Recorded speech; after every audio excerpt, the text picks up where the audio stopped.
j'espère que ça va bien. Mon nom est Chantal Roberge-Dupuis. Je vous invite à regarder mes YouTube.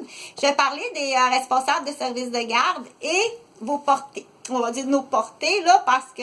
Donc, moi, je suis infirmière, mais j'ai eu 3 garderies. Je me suis occupée de tout près de 100 familles, OK? Les 2-3 dernières années, j'ai eu beaucoup de passants à Québec. Je suis à Québec, à la capitale de Québec, mais mes garderies, je les ai pas eues à Québec. Je les ai eues dans le nord de Montréal, d'une ville qui s'appelle Rosemère, puis une autre ville qui s'appelle Bois-des-Filions, OK? Donc, j'étais propriétaire de 3 maisons. Puis j'ai octroyé mon permis avec, bien entendu, un permis, des examens, puis même ce qu'on appelle le rappel d'examen, qui est quasiment une thèse, là, belle thèse, là. La nouvelle directrice à l'époque, au déménagement de la petite ardoise de Rosemère, à l'adresse de Sainte-Anne-des-Plaines, qui s'appelait Anne, parce qu'il y a eu tout un changement de directrice. Anne, je ne sais plus qui, mais je vais trouver. Une française, ok? Donc, c'est à elle que j'ai remis un document à peu près ça d'épais qui me prit, 3 semaines à remplir, là, à la main, ok, de questions. Donc, c'est la révision qu'on dit, je pense, aux 4 ans, que je pourrais dire que si j'avais eu un examen à l'université, ça aurait été, d'après moi, selon les comparatifs, assez semblable, ok? Donc, du même coup que Anne, elle arrive à Sainte-Anne-des-Plaines avec mon papier. S'il vous plaît, à vérifier. Moi, je déménageais de Bois-des-Filions à Rosemère en revenant de mon super cycloton parce que je suis une sportive. J'ai fait beaucoup de bicyclettes, beaucoup de vélo, de natation, moyen, beaucoup de marche, montagne, de ski de fond. Donc, je suis ce qu'on appelle une femme qui a fait beaucoup d'entraînement de triathlon, mais j'ai jamais compétitionné. C'est une compétition personnelle dans le but de, oui, sauveteur, chasse et pêche, que j'ai déjà eu une formation. Donc, pour en revenir à la fameuse question de bavassage que j'ai rencontré depuis que je suis à Québec les deux dernières années, ok?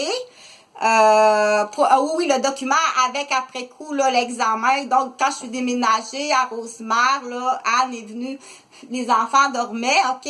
Donc, Anne, la française, que je vais trouver le nom, qui venait de se séparer. Non, je connais pas ton mari, là, au cas où, on sait jamais. Donc, je lui remets mon document. Et elle est passée aussi faire mon examen, puis faire l'examen du bâtiment en plein dans le déménagement. C'est beaucoup. Était-ce la bonne date? Non. OK? Donc, 13 citron, qu'on dit mon citron. 13, c'est là qu'on dit professionnel, au niveau professionnel, le 13 citron. Je suis infirmière, donc les vrais termes qu'on dit, on dit surcharge professionnelle 13 citron, ou on dit mise en échec aussi, c'est possible la mise en échec. Mais là, que ça arrive après coup, après tant d'années sur le cas, que je rencontre un niveau social élevé autour de moi, y a-tu touché?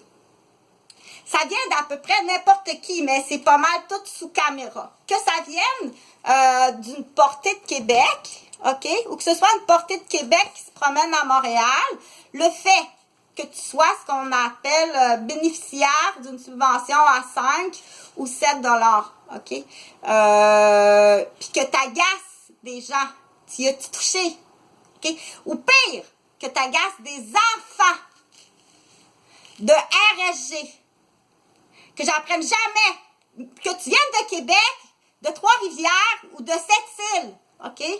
Ou du Lac-Saint-Jean ou de Sainte-Anne-des-Plaines, viens jamais achaler les oreilles d'une RSG, de ses enfants, filles ou garçons, genre, t'avais 15 ans, là, on s'est aperçu qu'à 15 ans, dans l'exemple, il y en a qui sont assez welly, on savait pas ça, il a-tu touché?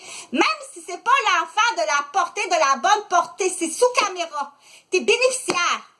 T'as pas le droit à cette intimidation-là.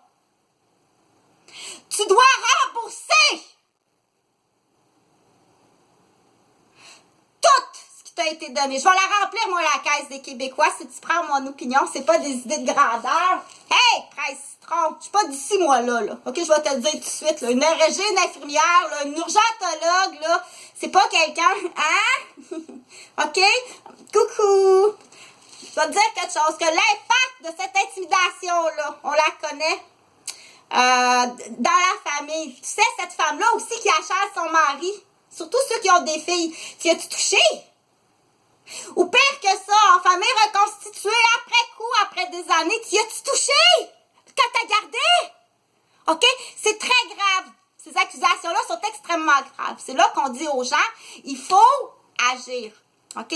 Viens, ma grande. Moi, la suggestion, là, c'est viens ici, la grande, OK? Il faut vraiment que tu ailles voir qu'est-ce que tu vas faire avec ceci. Que ce soit à la maison, OK? Un ancien grand-père ou un ancien beau-père ou bien que ce soit à la garderie ou sur les enfants de la gardienne. Parce que tu trouves qu'à 15-16 ans, il commence à avoir l'air un peu rock dans l'exemple. OK? Que ce soit toi ou les siens ou d'ailleurs, automatiquement, que tu sois bénéficiaire d'une subvention, ces mots-là ne doivent jamais sortir de ta bouche. Sauf si tu as vraiment des raisons pour y croire. OK? Si tu as des raisons pour y croire, tu vas directement voir la directrice. C'est là qu'on parle d'immaturité sévère. Quand l'an 2020 ou 2021 ou quand l'an 2000 n'est inacceptable alors que tu as accès à l'éducation partout dans les bibliothèques. OK? Puis que ton enfant va à la garderie puis que tu as tout ton temps pour te renseigner. Tu dois rembourser la dette au Québec. Puis tu dois rapidement aller t'excuser. OK? Puis réparer les dégâts parce qu'il y en a qui ont eu des dégâts très sévères. Salut! C'est très sévère.